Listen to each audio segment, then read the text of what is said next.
السلام علیکم ورحمۃ اللہ وبرکاتہ۔ ریڈیو قطر آپ سے مخاطب ہے۔ سیف الرحمان سے آج کا دوسرا نشریہ سماعت فرمائیے۔ ابتدا میں پیش خدمت ہے اہم خبروں کا خلاصہ۔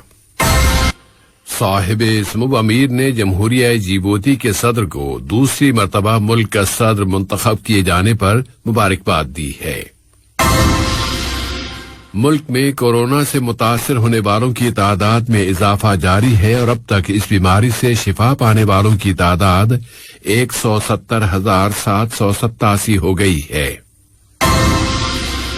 ایران کے وزیر خارجہ نے ناطنز ایٹمی پلانٹ پر حملے کا فیصلہ کن جواب دینے کی وعید سنا دی ہے۔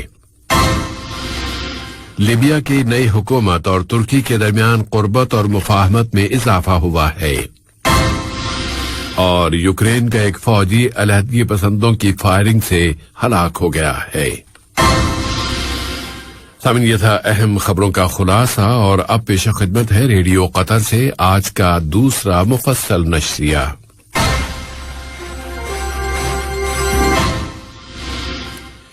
بسم اللہ الرحمن الرحیم۔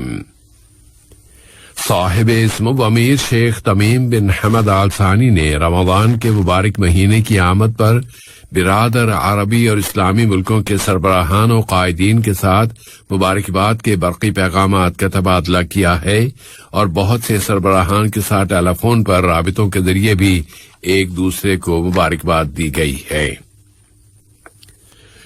صاحب سمو امیر شیخ تمیم بن حمد آل ثانی نے جمہوریہ جیبوتی کے صدر اسماعیل عمر جیلا کو دوسری صدارتی مدت کے لیے ملک کا صدر منتخب کیے جانے پر مبارکباد کا برقی پیغام ارسال کیا ہے۔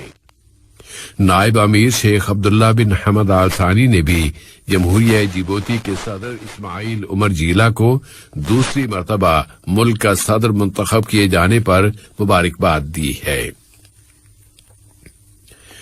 وزارت صحت عامہ نے اعلان کیا ہے کہ ملک میں کورونا وائرس کے مزید 981 مصدقہ اور نئے کیسز رجسٹر ہوئے ہیں، اور مزید 593 بیمار اب صحت یاب ہو گئے ہیں۔ اس طرح یہاں اس بیماری سے اب تک شفا پانے والوں کی مجموعی تعداد 1,70,787 ہو گئی ہے۔ وزارت صحت کے اعلان کے مطابق مزید 5 بیمار وفات پا گئے ہیں۔ ان کی عمریں 38، 51، 69، 75 اور 95 برس تھیں۔ ان میں سے 3 مریض کرونک بیماریوں کے شکار تھے، اور ان سب کو مطلوبہ طبی سرپرستی یعنی ہیلتھ کیئر فراہم کی گئی تھی۔ یہ دوسرا ماہ رمضان ہے جو کورونا کی عالمی وبا کے دوران آیا ہے، اور اس وائرس کی وجہ سے کئی ایک احتیاطی اقدامات لازمی قرار دیے گئے ہیں، اور یوں ماہ رمضان کے دوران کئی معمولات میں تبدیلیاں لازمی ہو گئی ہیں۔ احتیاطی اقدامات کے ساتھ ہی ساتھ ملک میں اینٹی کورونا ویکسینیشن قومی پروگرام پر بھی بہت تیزی سے عمل درآمد کیا جا رہا ہے، اور اب تک ویکسین کی 1,131,631 ڈوزز دی جا چکی ہیں، اور صرف گزشتہ 24 گھنٹوں کے دوران قطر میں 26,905 ڈوزز دی گئی ہیں۔ حامد میڈیکل کارپوریشن میں وبائی بیماریوں کے مرکز کی میڈیکل ڈائریکٹر ڈاکٹر منى المسلمانی نے اپنے ایک بیان میں کہا ہے کہ ویکسینیشن کی اہمیت بہت زیادہ ہے، اور یہاں دی جانے والی دونوں ویکسینز مکمل طور پر محفوظ ہیں اور ان سے کوئی خطرہ نہیں ہے۔ ماہ رمضان کے دوران کووڈ 19 کی فضا میں صحت کے شعبے کی کوششوں کو مزید فروغ دینے کے لیے حامد میڈیکل کارپوریشن نے حزم مبیریک اسپتال کے تابع اور کووڈ 19 کے مریضوں کے لیے نئے فیلڈ اسپتال کے دوسرے مرحلے کا بھی افتتاح کر دیا ہے۔ اس نئے مرحلے میں 100 بستر ہوں گے، اور یہ حصہ ایمرجنسی اور شدید بیمار مریضوں کے لیے مخصوص کیا جائے گا۔ ملک کے مختلف اداروں نے 476 افراد کو پبلک پراسیکیوشن کے حوالے کر دیا ہے کہ انہوں نے کورونا وائرس کے پھیلاؤ کو روکنے کے لیے ملک میں نافذ پابندیوں اور احتیاطی اقدامات کی خلاف ورزی کی ہے۔ ان میں سے 318 افراد نے فیس ماسک استعمال نہیں کیا تھا۔ 9 اشخاص نے گاڑی میں مقررہ تعداد کی خلاف ورزی کی تھی۔ 104 افراد نے سوشل ڈسٹینس یعنی محفوظ سماجی دوری کا خیال نہیں رکھا تھا، اور 74 افراد کو بند جگہوں پر جمع ہونے کی بنا پر پراسیکیوشن کے حوالے کیا گیا ہے۔ یہ تمام کارروائیاں کابینہ کے قانون نمبر 17 مجریہ 1990 کے مطابق دی گئی ہیں۔ قطر الخیریہ کے یہاں کے اہل خیر کی مدد سے ماہ رمضان کے دوران ملک کے اندر مختلف پروگراموں اور منصوبوں کے ذریعے 6 لاکھ افراد استفادہ کریں گے۔ ان میں مقروضوں کی مدد، کم آمدنی والے خاندانوں کی مدد، لیبر، مختلف کمیونٹیز کے بچوں کی مدد کے منصوبے بھی شامل ہیں، اور ان تمام منصوبوں پر 111 ملین ریال کی لاگت آئے گی۔ ایران کے وزیر خارجہ محمد جواد ظریف نے وعید سنا دی ہے کہ نتنز نامی ایٹمی پلانٹ پر کیے جانے والے حملے کا فیصلہ کن جواب دیا جائے گا۔ انہوں نے اسرائیل پر الزام عائد کیا ہے کہ اس نے اس طرح ایک بہت برا جوا کھیلا ہے۔ محمد جواد ظریف نے کہا کہ ان کے ملک کو ایٹمی پابندیوں کی طرف واپسی میں کوئی بھی مشکل درپیش نہیں ہے۔ انہوں نے کہا کہ امریکیوں کو یہ معلوم ہو جانا چاہیے کہ وہ پابندیوں کو مذاکرات کے وسائل کے طور پر استعمال نہیں کر سکتے۔ وہ تہران میں اپنے روسی ہم منصب سرگی لیوروف کے ساتھ مل کر ایک اخباری کانفرنس سے خطاب کر رہے تھے۔ روسی وزیر خارجہ نے اس موقع پر کہا ہے کہ روس یہ سمجھتا ہے کہ اس ایٹمی سمجھوتے کو بچایا جا سکتا ہے۔ دراصل یورپی یونین نے ایک مرتبہ پھر اپیل کی ہے کہ ویانا مذاکرات اور اس ایٹمی سمجھوتے میں امریکہ کی واپسی کے لیے کی جانے والی سفارتی کوششوں کو ناکام نہ بنایا جائے۔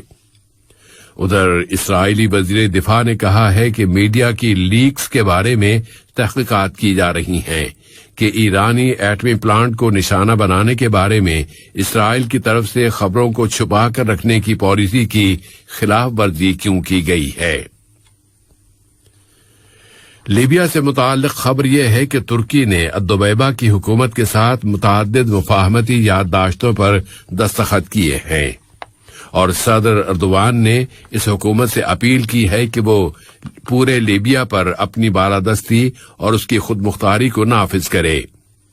یہ اپیل ترکی میں وہاں کے صدر رجب طیب اردوان اور لیبیا کی قومی متحدہ حکومت کے سربراہ عبدالحمید الدبیبہ کے درمیان مذاکرات کے بعد کی گئی ہے۔ صدر اردوان نے زور دے کر کہا ہے کہ ان کا ملک لیبیا کی اس نئی حکومت کی مدد کرتا رہے گا، اور ترکی لیبیا اور لیبیائیوں کی طرف سے ملک کی تعمیر نو کے کاموں کی مدد کرے گا۔ وہاں کے وزیر اعظم عبدالحمید الدبیبہ نے بھی انقرہ کی جانب سے ان کے ملک کو دی جانے والی مدد کا ذکر کیا ہے۔ اب النہدہ ڈیم کی طرف جاتے ہیں، جہاں خبر کے مطابق ایتھیوپیا نے اس ڈیم کے بحران سے متعلق تازہ واقعات کے بعد مصر اور سوڈان پر سخت تنقید کی ہے، اور کہا ہے کہ اس نے تو اختلافات کو حل کرنے کے لیے جو کچھ بھی وہ پیش کر سکتا تھا پیش کر دیا ہے۔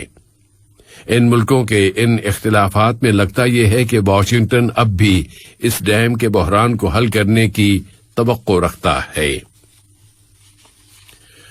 اور آج کے اس نشریے کی آخری خبر یہ ہے کہ مشرقی یوکرین میں پائی جانے والی کشیدگی کے حوالے سے کییو نے اعلان کیا ہے کہ اس کا ایک فوجی ملک کے مشرقی علاقے میں دونباس میں علیحدگی پسندوں کی فائرنگ سے ہلاک ہو گیا ہے۔ یوکرین نے روس سے مطالبہ کیا ہے کہ وہ یوکرین کی سرحدوں سے اپنی فوجیں واپس بلا لے۔ ادھر ماسکو نے انقرہ اور کچھ دوسرے دارالحکومتوں کو یوکرین کی کشمکش میں شدت لانے کی کسی بھی کوشش پر متنبہ کیا ہے۔ آج کا یہ نشریہ ختم ہونے سے قبل اہم خبروں کا خلاصہ ایک مرتبہ پھر پیش خدمت ہے۔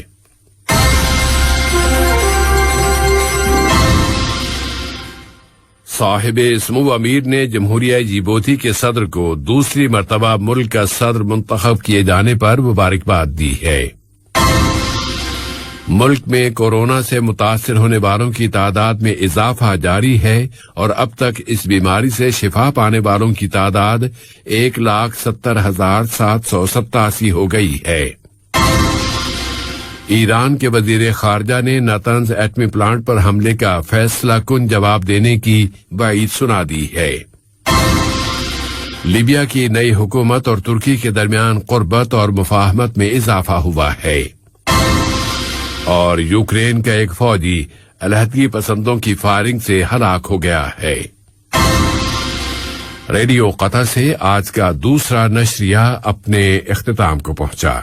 اگلا نشریہ کل صبح 9 بجے پیش کیا جائے گا انشاءاللہ تعالی۔